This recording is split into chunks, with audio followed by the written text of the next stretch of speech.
Thank you, Rabbi. It's truly an honor to be here, and thank you for everyone for coming out tonight. It's truly an honor to have the opportunity to address you, and the Rabbi speaks so highly of you guys, and so thank you in advance for listening and being here. You know, you look around the room, and I was in Philadelphia yesterday, and everywhere I go, everyone seems so different. You look different, we talk different, we act different, we have different clothes and backgrounds, different interests, we major in different things, we have different jobs. And on the surface, we're all really different. But in truth, we're all exactly the same. All of us, the same. It may manifest differently. The things that may excite me may come across as different than that which excites you. But at the core, what is generating my excitement is exactly the same that's generating your excitement. Because we're all the same. And what's beautiful about humanity is that we're all really the same. And that we want the same thing. We're after it. It motivates us. It makes some nights fun to go to bed when you smile at your pillow, and sometimes you feel depressed. We want something. We want to be great. We want a great life. We want, at the end of it, after 120, we're looking back and go, you know, ups and downs, ins and outs, I lived greatly. I am mediocre, doesn't come off my tongues. You know why? Because we know it's not true. Anyone who was raising kids, you know that the worst thing a kid could do is say, Daddy, you don't understand. I'm just not good at math. I studied for 15 seconds and I don't know it. And it kills you because you know it's not true. So the question for the few minutes we have tonight is how? How do we get closer to greatness? As the rabbi mentioned, this is my overwhelming passion in life, understanding and figuring out elements of greatness. I teach a course in the business school of University called Principles of Success, where we try to cover it, then I have a show on it. This is all I think about because I think that there's wisdom in the world for all of us. It's not just like some people fall backwards into success. There's a certain principle that they follow. So what is that? And I want to talk a little bit tonight about a couple of ideas just to share with you for tonight as to what we can do to see where success and greatness lies. So since we're in Boston, I want to open up in Harvard. There's a great professor named Robert Rosenthal. Some of you may have heard of him before. Robert Rosenthal, years ago, had a theory. He had an idea about how reality really worked. What shapes people? What moves people? How do you see success in things? And he went to a school called the Oak Tree School. And what he did was he gave the students a test, which he determined to be a test that was going to test for blooming intelligence, which meant that this was going to be the year that whatever they did until now, this year they were going to be intellectually more superior than before. And everyone was like, whoa. And he walks into a classroom and he pulls out a few kids and he puts them back in the room. He just made it up. He like randomly selected them. And he put them into the room and he tells the teacher, he goes, these students have unique intellectual abilities. She's like, really? He's like, I'm from Harvard. She's like, wow. He made it up. It's all in the name of science. You can mess with people's heads in the name of science. It's all good. It's fair game. Then he books out for a year. He comes back at the end of the year and he goes, I want to see the kids' scores. English scores, top 6 kids in the class. Now, English is subjective, right? She may be doing the essay and being like, this kid sounds dumb, but the Harvard guy thinks he's smart. Forget it, A. Math, top 6 scores. Then he gives him, remember that he gives him an IQ test. Remember that IQ test? Remember when you were a little kid? Like, you know, the lady comes over and makes you play with blocks. And your mom's like, how did he do? And she's like, do you have any other kids? Maybe he'll be an athlete. You remember that conversation? I can tell how smart you're going to be for the rest of your life because of the way you played with blocks. IQ test. Gives them an IQ test, supposed to tell how smart you can be forever, and these kids go up from the average of 2 to 6 points higher. And he comes up with a theory that is later known as the Rosenthal effect or the Pygmalion effect. And the theory posits the following: that we live our lives and we think that the way it works is that our reality shapes our beliefs. I know who I am. I am who I am. And so I'm going to set forth what is possible based on where I am. I'm just bad at math. I'm just bad at English. I'm just more shy. I just don't have funny jokes. I'm just not really popular. I'm just not really good looking. I am who I am. I know me. And so I shape my beliefs based on who I am, right? Isn't that being, I don't want to overset and then fail. I'm being, you know, I'm being realistic. And what Robert Rosenthal found was that's not actually the way it works. The way it works in life is that realities don't shape beliefs. In truth, beliefs shape reality. Those kids achieved more than they possibly could have in that classroom for one reason. Because there was someone in that room that thought more of them. Now, they didn't know about it. They didn't get stickers. They didn't get like letters after the name. They didn't have like, stickers in the back of mom's minivan, like my kid got picked by the Harvard guy because he's smarter than everybody else. Then no one knew about it. Except for one teacher who thought that these kids were smarter than they really were, and just the expectancy that she had in those kids changed how those kids performed in their tests. It's called the Pygmalion effect, based on a Greek myth where a man sculpted a beautiful statue and went around the whole world looking for a woman as beautiful as a statue and found none, and came back and started to cry. And the Greek myth, as the Greek myth goes, the Greek gods came and blessed the statue, and she became a person. And the idea that has been tested again and again and again in science, that the way life really works is that what makes our reality, what shapes our lives, what affects our future, starts with our beliefs of our future. How we see the world, how we see ourselves has an impact as to what ultimately we do and how we perform. Because this thing in our heads called our minds is so much more powerful than we think. We think we're riding a car. It's an F-16.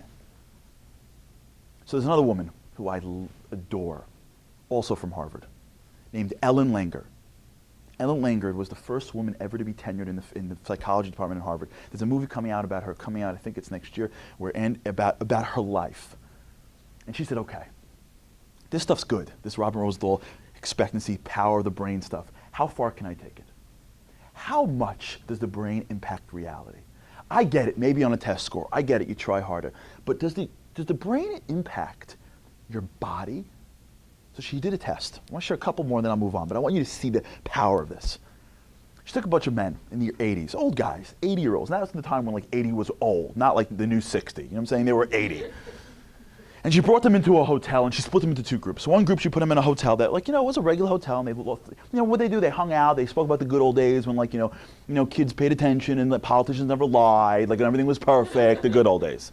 Then she took another bunch of 80-year-olds and she put them in a different hotel, which she retrofitted to be literally 20 years previous. Like it was, the wallpaper was 20 years earlier. The TV they brought in was like that little box with like the Dick Van Dyke Show on. They had like magazines, they were talking about politics, and they weren't allowed to say was. They had to live as if they were 60 years old. And then she leaves.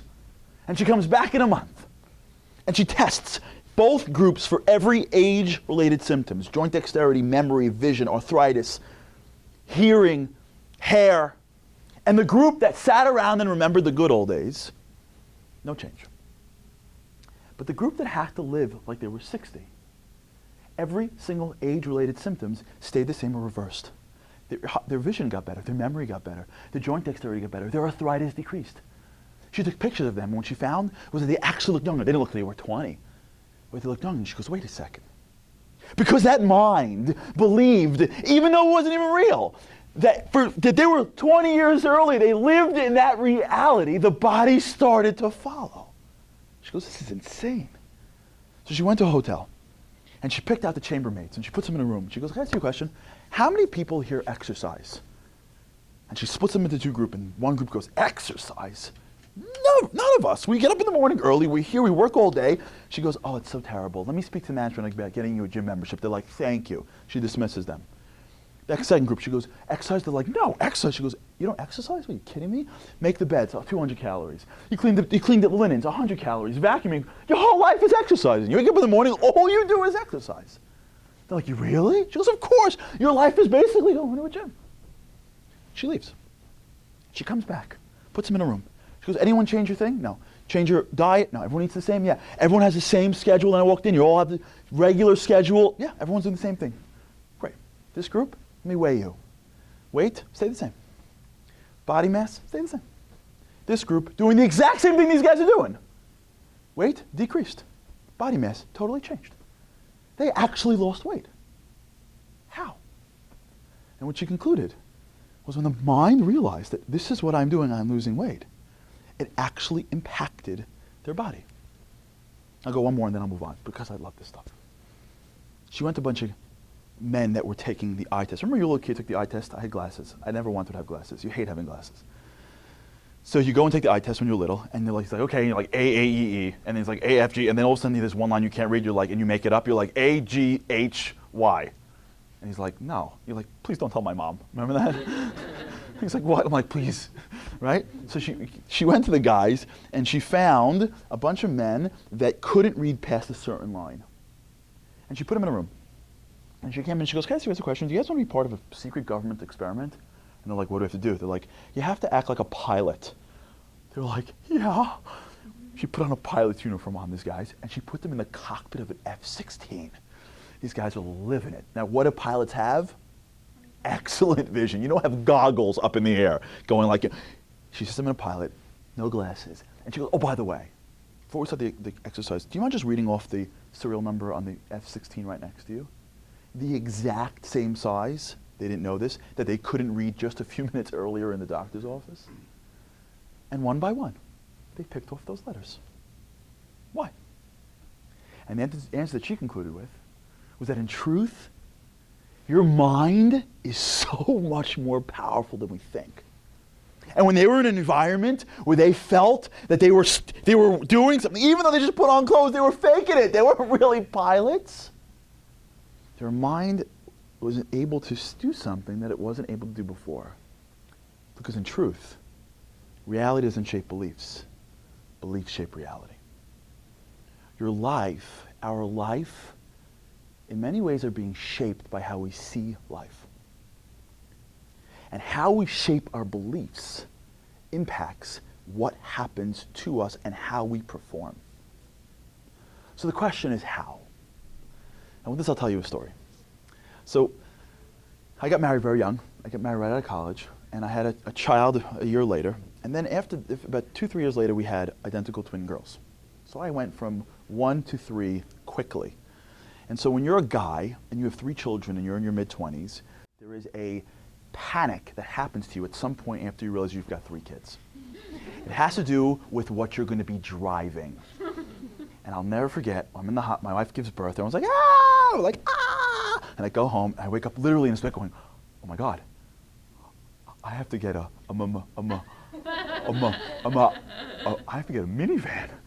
So I go with my wife, I'll never forget, she's literally still in the hospital. And I'm like, honey, can I talk to you? She's like, yeah. She's like, I can't wait for returns. I'm like, neither can I. Hooray! I'm like, I love them both, and I want to keep them both. No, we're going to take them both home. I want them both in the house at the same time. We don't have to switch them. But like, I was thinking about like transportation and stuff, and I was like, I was saying, we should have like a guy's car and like a woman's car. You know what I'm saying? Like, we should do that. Men are crazy. And she's like, what are you talking about? I'm like, I just can't get a minivan. She's like, why? I'm like, listen. I would totally go. Like I love minivans. Like, I love having 700 cup holders in one vehicle. Like, why wouldn't you? In case we got stuck in a desert, I would want to be in the vehicle that can carry enough liquid to save an entire family through the Sahara Desert. Of course. I'd like to have remote controls of car doors opening up. Why wouldn't a man in his 20s want those luxuries for his vehicle? I said, but it's just, I have never in my life ever seen a man in his 20s in a minivan. And I just don't want to be the first guy. So be my wife, knowing my wife, she's like, sure, no problem, don't worry about it. Let me just get out of the hospital if you don't mind, and back into my life, and we worry about your problems. So I'm like, you got it. So we go home. A few weeks later, we have our trip to the dealership, and I don't know how this happened, but at some point I'm standing there, and she goes, black or silver? Do you like the silver one? I'm like, no, silver one's ugly. She's like, black's nicer. I'm like, black is totally more nicer. I'm like, wait a second. How did I get to this part of the conversation? I'm like, no. There's a prerequisite to the choice of colors. Of course, it's this existential question. She's like, do you like the black one? She's like, I think black's better. I'm like, okay, fine, black is better. And the guy comes over, and like they tag team me, and I'm like, you know what? Truth is, I wanted a minivan. I like minivans. I like being low to the ground. I like soccer balls all over the place. I'm a minivan dad. So I go, listen. We're driving home. I go, listen. I'm like, I'm all into the minivan. I'm happy. Cool, I wanted it. Thanks, thank you. I said, but I can't drive it in the neighborhood. You know what I'm saying? Like, I got friends still, a few left. I said, you want to take a road trip? I pop onto the highway. I'll go wherever you want. I said, in the neighborhood. She goes, no problem. So that night, as I'm driving in the neighborhood with my new minivan, I pull up to a red light. I'll never forget this. And I had this bad habit where every time I see a minivan at a red light, I assume whoever's going to go, that car is going to go slower than I'm going to go. So I try to get front row to that red light so I can just cut right in front. So I just I forgot that I was also a minivan guy now. So I pull right in front in a minivan. I'm like, who's in this minivan? I turn around and there's a guy in his 20s in a minivan. The other man in the universe is sitting next to me at the same red light. I'm like, I can't believe this. I'm like, This is like in the middle of New York. He's like, what? I'm like, roll your window down. He's like, I'm like, hey, nice minivan. And like, he's like, it's like green. And I'm like, I come home like, Dina. She's like, what? I'm like, there was another man in a minivan but me. She's like, I don't know how we ended up together. I'm like, you're stuck. We got 3 kids now. Good luck. And I remember going to bed that night and thinking, I wasn't lying. I really never saw a man in a minivan. How is this? And the answer is as follows. The way it works, this brilliant, amazing brain that we were given, the way it works is that if our brain was open completely and everything that was stimulus came in, we would literally shut down. Our brain, if it took even as I'm speaking, there's things going on around us that your brain is already siphoning off. If everything comes into our brain, if every stimulus comes in, we would literally be overwhelmed. So what it does is it creates a filter. And it only lets in a certain amount. Your brain can only process about 110 bits of information per second. Only a little bit. Because if it was too much, it would shut down. And so what's happening at every second of every day is your brain is filtering in information that comes in the world around it. The world, you only experience a little portion of the world around you because you can't experience all of it. It's too much.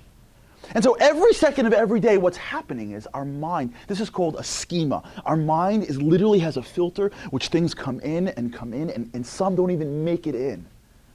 Until we had twins, the minivan wasn't even in my consciousness. I must have seen 1 million minivans in my life. It never got into my brain. It just flew right past me, and I never once registered it. Because it was stimuli that wasn't relevant. There wasn't a filter for it. It was blocked. And so it may have been there, but I lost it completely. Because in truth, we really don't have what's called objective reality. In truth, none of us have ever experienced reality. What we experience in life is not reality. It's our perception of reality. When we experience life, what we're experiencing is a world around us through the filter called me. I remember when 2007 was a great day for New Yorkers. And the New York Giants played this team. You may have heard of, I don't remember, I think they were from Super Bowl, Tom Brady, I don't remember, some team. And it was a really tough game. I'll never forget, I have a very close friend of mine from Boston. And we were sitting in the couch on Long Island. And it was 3rd and 5, and there's a man named Eli Manning who was stuck and spun and threw the ball across the field, and a man named David Tyree caught it. And I remember the euphoria and the ultimate excitement that I felt that day. It was overwhelming. And I remember my buddy next to me, and it bothered me. My buddy next to me is from Boston. He's not from Boston, he's from Boston. And I remember him being in such agony when later Eli Manning threw to Paxco Barris and they won the Super Bowl. And I was asking myself afterwards, how is it possible? We got the same guy in the same house, on the same couch, watching the same TV and the same game. It's the exact same experience of reality. Everything is objectively the same. Why is one person cheering and one person crying? And the answer is because we can't experience things objectively. I have a filter in my brain because I was born a few miles south than he was born. It's just a couple of hours south. And when I grew up, they showed me a concept of him. It's not even a person because we don't care about people. Because they trade them, we hate them. It's just like a concept. It's a jersey. It's just colors that we like at some point. You know what I'm saying? And I was growing up, this is good, that's bad. This is good, that's bad. And in my mind, I created this filter. So when I experienced reality, the excitement that I got back wasn't the reality that I experienced. It was my perception of reality. What creates your perception? Your beliefs. So the way life works is that how we choose to believe things, the information we put into our minds actually creates the filter in which we experience the world. You ever know people like this? That they're always negative? Like in their vocabulary, there isn't even a word past okay.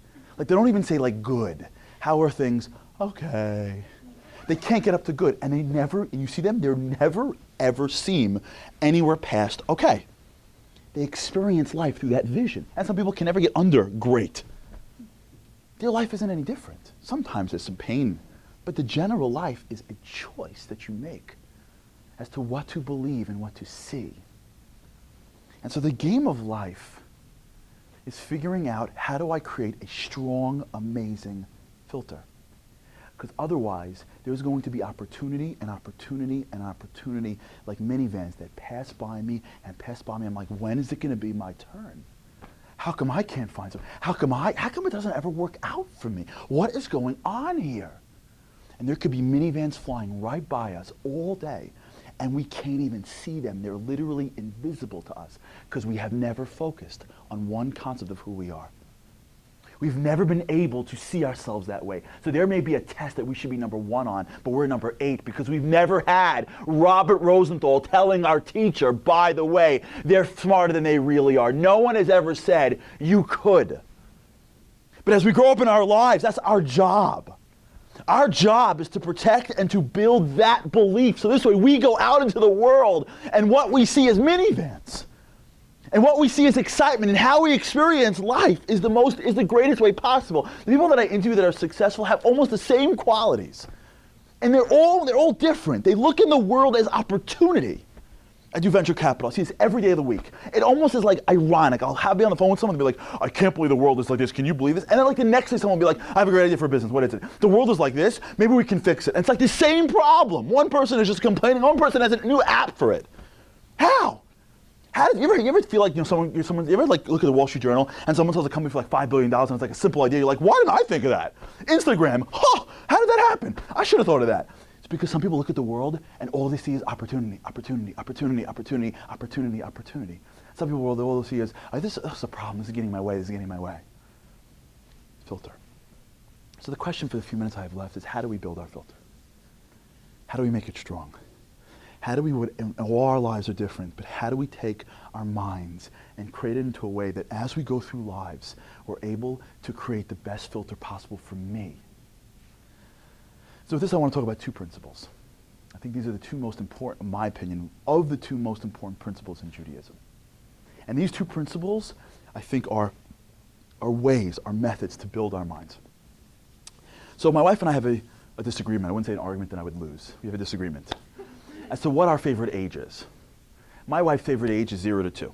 She loves it. Forget it. They don't talk back. They snuggle on demand. And they're like, forget it. She loves it. Like, it's the best age. They sit in that little bouncy thing and they bounce forever. You know what I'm talking about? You know what I'm saying? Like, you could buy them Toys R Us. They're happy with a spoon. You ever see like the kid come in? The kid's born and grandma's like, I bought you an entire kitchen set. And the kid's like, oh, spoon. And grandma's like, hello. And he's like, I got silverware. I'm okay, grandma. 0 to 2, she loves him. To me, 0 to 2, complete waste of time. If you can't wrestle, you know what to do. Keep them alive and healthy, get them to 2, and then the fun begins. To me, the best age is 2 to 5, the best. You know why? Because everything we have in life, we gotten from 2 to 5. Every life skill that we need right now, eating, drinking, walking, talking, ABCs, all that stuff, by the way, we got by 5. Then it's like math, English, and figure out how to get around, and then that's it. Like, we have a couple more things from there. But basically, everything that we need to survive, we've gotten in 3 years, and we already graduated out by 5. Growth is like this. Talk about greatness. There's no period of our life where we're greater than when we hit 2 to when we graduate by 5. Why? So you ever watch a bunch of 3-year-olds hang out? The best. You'll never see a bunch of 3-year-olds by like a park being like, this is so stupid. Like we went on the slide like 6 times. Does anybody have a way? Ever. 3-year-olds? They've got 2 programs, stand or run. They don't know how to walk slowly and be upset that you have to do what you have to do at all. 3-year-olds, they dominate the world. You ever watch the 3-year-old get up in the morning? 5 a.m. I'm up!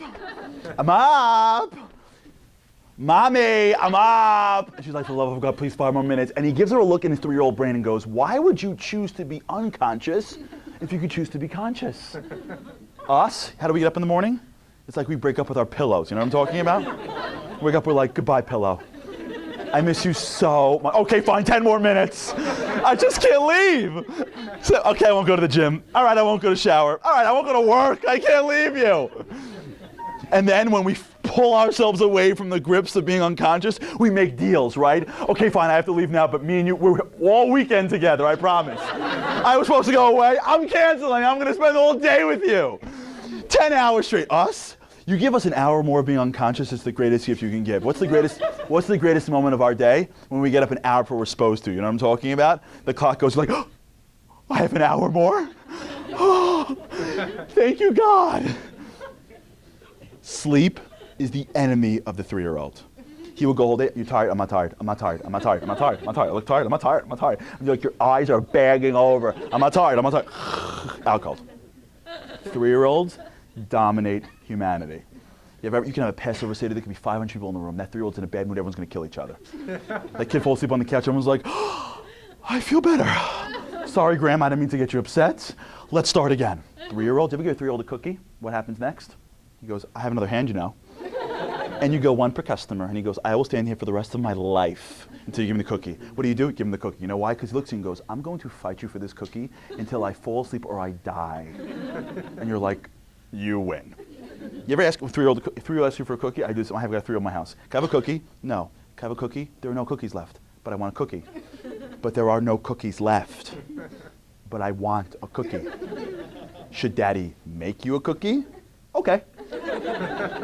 I don't have any, but I want one. But I don't have any, but I want one. Okay, I think I have one left. You ever watch 3-year-old and mom go shopping? That's the best. Mom goes into the supermarket. She has no idea of the ambush that's about to lie within her. She walks in, she's looking for flour. She's got 3-year-old in the front, and she makes the wrong turn now. She's on the cookie aisle, and she is busted. And she knows, so she goes slowly down. She's trying to inch out of that aisle. She's like, I'm almost out, I'm almost out. And he's like, la-di-da-di. As if they found the treasure together. Mommy, we found the world's greatest stash of cookies. And she negotiates, son, you had a snack in the car, and if you're really good, maybe Mom will give you a snack when you get back into the car. And he looks at him and goes, really? You want to do this? In public? You're on. And she's like, and he looks at his brother, he's like, 18 seconds, I own her. 3-year-olds, nobody messes with a 3-year-old. Do you know why? Because the 3-year-olds embody one of the greatest principles in spirituality. You know, I had the opportunity to spend a day with I think one of the greatest scholars around today. He's a rabbi named Rabbi Hartman. He lives in England, and he is the foremost expert in a rabbi named the Maharal. The Maharal is one of the greatest Jewish philosophers of all time. Now, I spoke in London. I had like 4 hours with this rabbi. It was like a dream. I'm like, give me whatever you got. The first question, he goes, hi, welcome to London. I'm like, what's the secret of success? He's like, hello, I'm Rabbi Hartman. I'm like, I know everything about you. Let's roll, Rabbi. I'm like, what is it? What is it that is success in spirituality? According to the Maharal. And he turns to me without batting an eye and goes, it's one word. I'm like, it's one word? I'm like, he goes, it's one word. If you can embody this word, the world shakes for you. I said, what's the word? So I'll say it in Hebrew, then I'll translate. So the word is ratzon, desire. One of the greatest men of all time is a man named King David. King David wrote one of the most famous prayers called Ashrei. Nestled in that prayer is a line that says, Poseach es yedecha, God will open his hands, umasbia, and satisfy, l'chol chai, for every living being, ratzon. God goes, give me someone with some desire. Give me someone with some passion. Can I get a 3-year-old heart out there with an older mind? Can I get someone that will fight? Can I get someone that will crawl?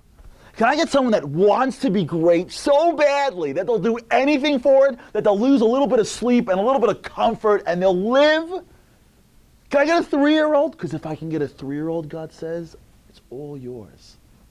If you look at Jewish history, most of what happens to us wasn't by big armies. We're not a big people.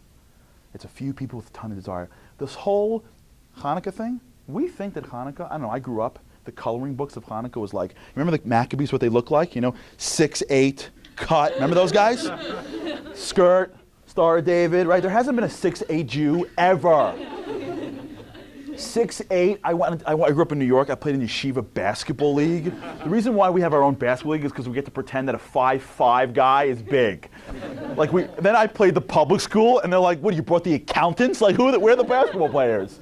I thought I was going to actually be an NBA player until my mom said to me, Charlie, you have a better chance of owning a team than playing in a team. Are you kidding me? We're Jews. 6, 8, I don't know. That's not what happened at all. There were a bunch of starving priests that were stuck in caves that stood down against the greatest army of antiquity and said, I'm not going down. You are not disparaging my God, and I'm just taking it. And they had no military training. They had one thing, a whole lot of desire. And God said, you give me a couple of people with desire that want it, that want to be great, that believe in themselves, because beliefs shape reality. You give me a couple of people that says, you think I'm not enough, you have no idea who you... Really? I don't think so. You think I'm going down after my life is over and all I have done was made bills, paid bills, made bills, paid bills? I don't think so. You have no idea who I am. You give me a couple people that believe in themselves that much, God says, the spiritual world shakes before you. Everyone else is on battery power. There's only a few people that are living like a 3-year-old. What 3-year-olds embody is belief. They believe they're going to get that cookie. You know what ends up happening? They get the cookie. Now they've got little brains, so their goals are very small, but their hearts are very big. Now what happens to us? Because we were all there. We were all there. What happens to us? So it happens around 6, 7. And I can tell from my children, because as they get older, I see it happening every time. 6 to 8, the girls are a little younger than the boys. I live in New York, which means it's cold there. Not as cold as here, but it's cold there. And every morning, jacket, scarf, hat in the winter, bus. Come home, jacket, scarf, hat, kiss, bus. Happens to me all the time. As my kids get to be 6 and 8, at some point in the winter, I go jacket, scarf, hat. They walk out and they take the hat and they drop it. I go, oh honey, you forgot your hat. And they're like, that's okay, Daddy. I'm like, no, you've got your hat. They're like, no, we know, we left it on the floor. I'm like, no, it's cold. They're like, yeah, we know, we left it on the floor. We're like, no, you have to wear your hat. It's cold. They're like, no, Daddy, we don't want to wear hats. I'm like, but it's cold. And they're like, no, we understand. We still don't want to wear hats. I'm like, but it's cold. And they're like, I understand, but we're not wearing our hats. I said, how come? And they all say the same thing. Because I'm going to look like a geek. And at that moment, something is born. That 3-year-old has a new boss.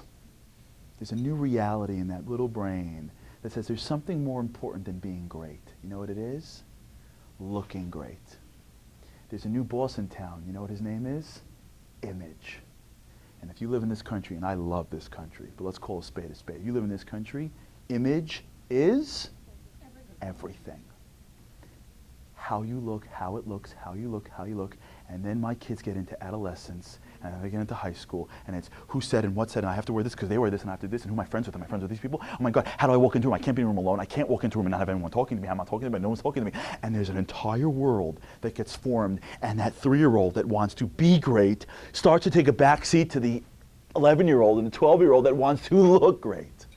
And how I even value myself isn't myself anymore. I used to value myself by how I accomplished. I used to be proud of myself when I used to get that cookie or get that thing or learn how to walk. Now, it's not valuable until my friend tells me it's valuable. My only value is what someone else says is my value, and I can feel great, but if someone says I don't look great, guess what? I just don't look great because I only know I look great based on what you say of me. And the whole world changes for us. And that 3-year-old that was standing with the belief of I am going to push myself as far as I can humanly go to see how much is inside me instinctively. We never gave them a speech. We are all built instinctively with the desire to be great, with a schema that sees a world and says we could grow. I'm going to get it anyways. How can I sleep? How in the world can I sleep when I can be up? What how could that be? That's us. We were those kids. And then all of a sudden there was a new boss that says, "Ooh, easy, easy. How you sleep, what you do, relax. Someone's got to tell you that you're important. Someone's got to tell you that you're popular. Someone's got to tell you how you are." And then our life continues, and all of a sudden it's where I went to school and how I did in this, and my friends and where am I on my social life, because my friends are already at this point in their social life, and I'm a little older, and I'm not there yet, and what does that mean for me? And the world starts to come around us, and it's exhausting when I can't become great because I got to look great. And at some point we just got to take that breath and say, the first way we build our schemas is we can be real clear as to what we want. To be great or to look great. And you know what the biggest problem I find in life is? In here we want to be great, but in here we want to look great. In here we know that my life is always going to feel lacking until I am the greatest that I can be. In here we know that greatness is diving on the floor, not making it. Winning is not what's greatness. Diving and trying is greatness. We know that in here. But the schema says, I don't think so. When you see the world, you better watch out to make sure that you're looking good. And that disconnect is killing us. And so the first step of building the schema is bringing back the rut zone, the desire. Bringing back the desire to be, not to look. Bringing back the desire to take my life and go, where in my life can I push? Where is it going to kill? Who have I not spoken to? How many of us right now have family members that we know with one phone call we can pick up and say the following thing to, and it'll change their life? How many of us has mothers and fathers, brothers and sisters, that just with one call of, by the way, I want to thank you so much, it would change the relationship? How many people have fights with friends that we know that if it was a deathbed or we were stuck in the Twin Towers, we'd call and say, I'm sorry, but we're not there yet? Why don't we? Because we're going to look stupid. But it's going to change our relationship, but we're still going to look stupid. How many things do we want to do in our lives that we're like, should I, shouldn't I, should I, shouldn't I, should I, shouldn't I? When our schema starts to reflect our inner spirituality, and our schema is be great, then what happens is we start to see that minivan and go, wait a second. There's an opportunity to help. Wait a second. I'm stronger than that. I'm stronger than that. I'm not a beast. Robert Rosenthal said so. I'm stronger than that. I haven't even started my life. You don't think I'm going to make that change? Really? There's a problem and I see? I can fix it. Desire. But there's one more piece, and with this I'll conclude. I grew up, and most of my education took place in a movie screen, because I'm American, which means I watch movies my entire life. You know what I'm saying? Like, where do we get most of our education from? Not from school. You know what I'm saying? We get it from the world. So I watch movies like crazy. And there's a few movies that shaped my life. But those of you who have, seen these before, you'll agree. Hoosiers, Rocky IV, there's a couple of them that like just shaped my life. But there's one in particular that I watched maybe like 10 times as a kid that I'll never forget, called The Karate Kid. Anyone here see The Karate Kid? Okay, if you haven't seen The Karate Kid, please exit to the left. And there's a screen showing The Karate Kid that you can watch it. So for those of you who haven't seen it, here's how it goes. I'll tell you the beginning part. There's a guy named Daniel who moves from New Jersey to California, shocker. And he ends up in California, and when he gets there, he's good at soccer, but none of the guys play soccer. What they play is karate. They're all into karate. So he makes a couple mistakes going after the wrong girl. They start beating him up. We got a problem. So he wants to learn karate, but his mom is like, what are you, joking me? You're not learning karate. But one day, his mom allows the gardener named Mr. Miyagi to teach him karate. So Mr. Miyagi goes, you come tomorrow, I'll teach you karate. Daniel is so excited. He gets up in the morning early, goes to Mr. Miyagi's house. And Mr. Miyagi goes, you want to learn karate? He goes, yes. He goes, here's the story. And he hands him a bucket of wax. Remember? And he goes, I want you to wax my cars. He goes, what? He goes, wax on, wax off. Okay, he waxes the cars all day. Next day he comes in, he goes, I'm ready for karate. And he goes, here. And he goes, what? He goes, I want you to sand my deck. And then the camera pans out and he's got this huge deck. And he's sanding the deck. And the next day comes and he goes, I'm ready now. And he goes, I want you to paint my fence. And the camera pans out, he's got this huge fence. And he goes, paint. And he comes by in the middle, he's like, oh, and he goes, no, paint, paint. Remember? And the next day comes and he's like, now I'm ready. And he goes, I want you to paint my house. He goes, what? And he spends all day painting the house, side to side. So he comes up to Mr. Miyagi after the fourth day and he is livid. He slams down the paint cans and he goes, you're taking advantage of me. I came to learn karate, I wax your cars, I sand your deck, I paint your fence, I paint your house. I'm out of here. And he turns around to him and he says maybe one of the most popular phrases in Hollywood history. Mr. Miyagi turns and goes, Daniel-san. And he turns around and he goes, wax on, wax off. And he goes, wax on, wax off, wax on, wax off. He goes, wax on, wax off. What are you talking about? And all of a sudden, remember this scene? Mr. Miyagi starts to punch at him. And because Daniel spent an entire day, muscle memory, an entire day on doing this, Daniel just instinctively was able to block, block, block, block, block, block, up, down, and out of nowhere, this warrior that was spending 4 days in training became the beginning of the man that was going to ultimately win the tournament, and then like everyone was crying and gets the girl and we all win. It's Hollywood, it's great. And I walked away from that movie, not realizing it until recently, and I realized that something very important that lesson showed me. Because desire is amazing, but desire isn't enough. There's one more piece to the puzzle, which is, what is it that takes us and shapes our beliefs? So in life, we have a concept called wisdom. What's wisdom? We think wisdom is experience. It's not. Experience is, I know how to do something and then I'll do it better. Experience stays at the level in which it is. Experience becomes wisdom when you go deeper. What Mr. Miyagi did at that moment was not teach Daniel how to be better at his moves.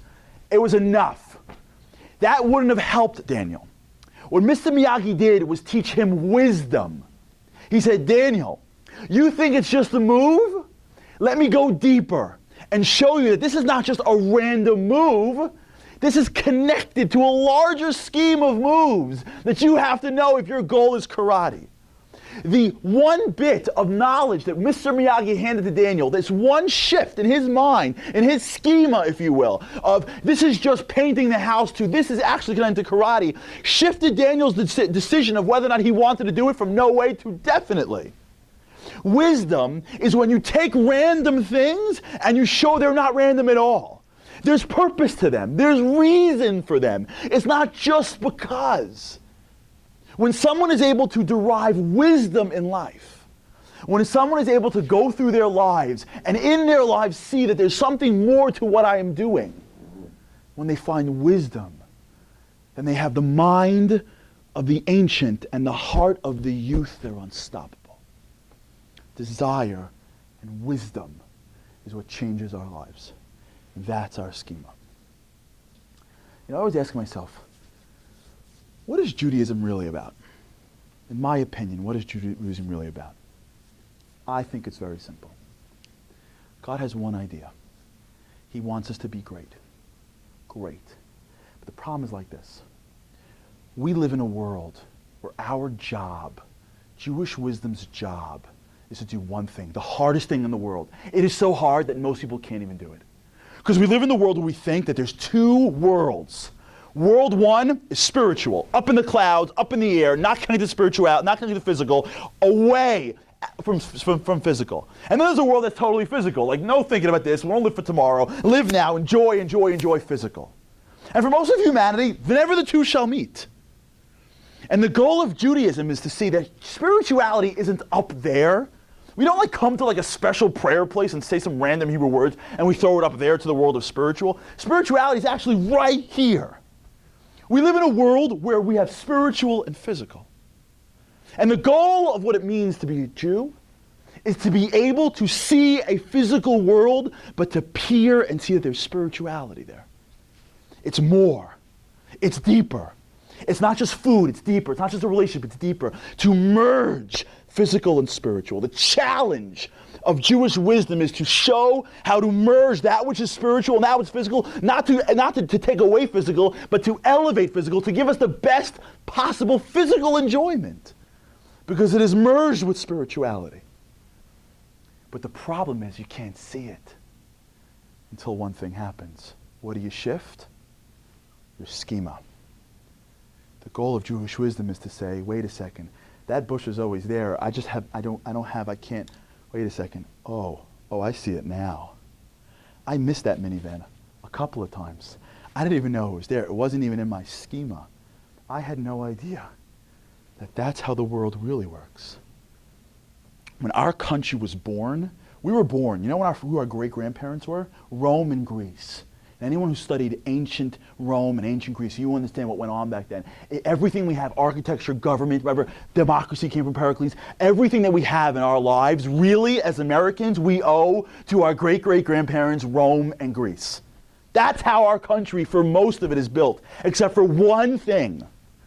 During the times of the Greek Empire, there was a practice called infanticide, which meant that when you gave birth to a baby, you chose to keep it or not. It was common practice, not a bunch of peasants, a bunch of everybody, that you can choose to discard babies.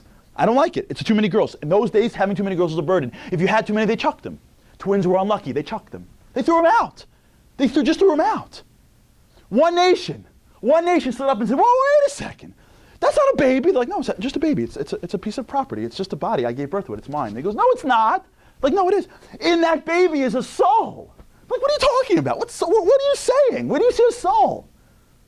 And the Jewish people stood up and said, you can't touch that baby. It's not yours. And for the first time in history, bringing the value of life. Where did it come from? It's right now normal for us. We walk around as Americans. It's not religious anymore. It was once a religious concept. You don't touch the baby because that baby has something within. I see in my schema, when you see that baby, we see a soul too. The Roman Empire in the afternoon, you know what it's doing in the afternoons on Sundays? Anyone study Roman Colosseum, what went on? The level of blood, the level of death. It was, if any of us spent one day in that Colosseum, we would be in the corner throwing up with disgust.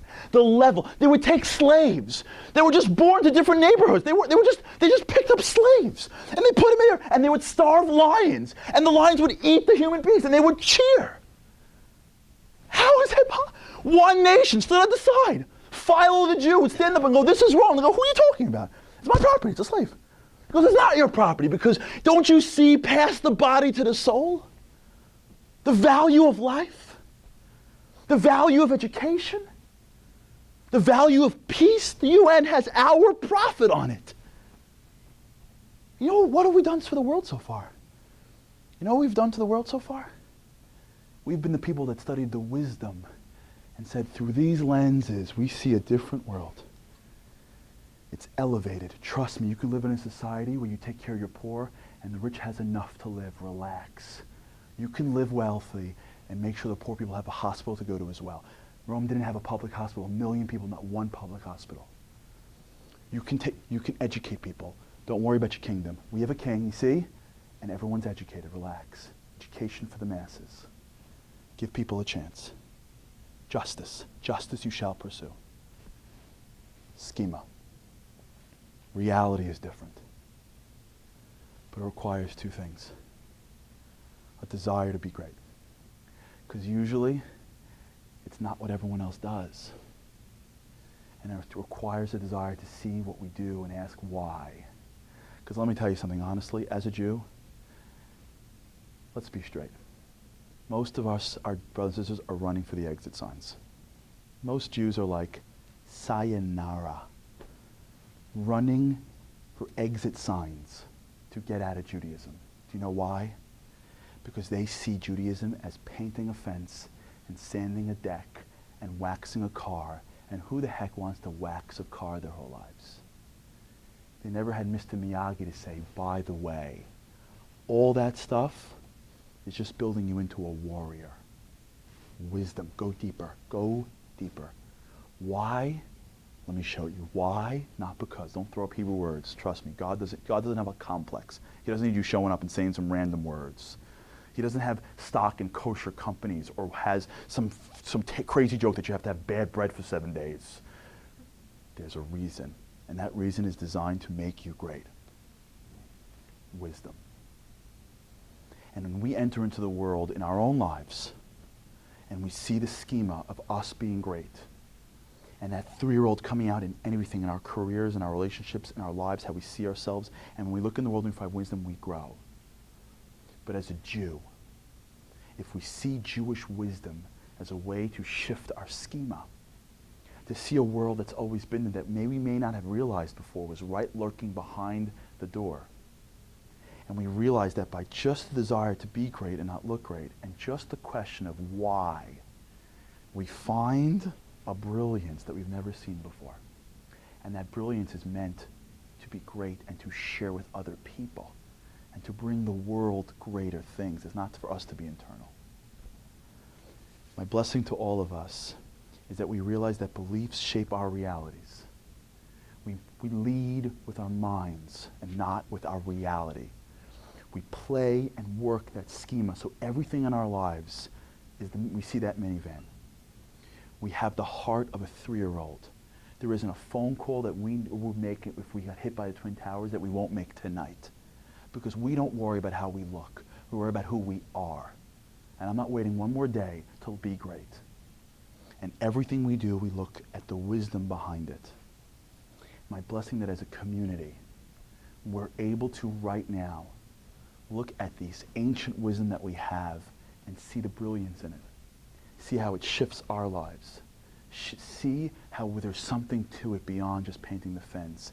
Be moved by it, learn it, and then share it with others.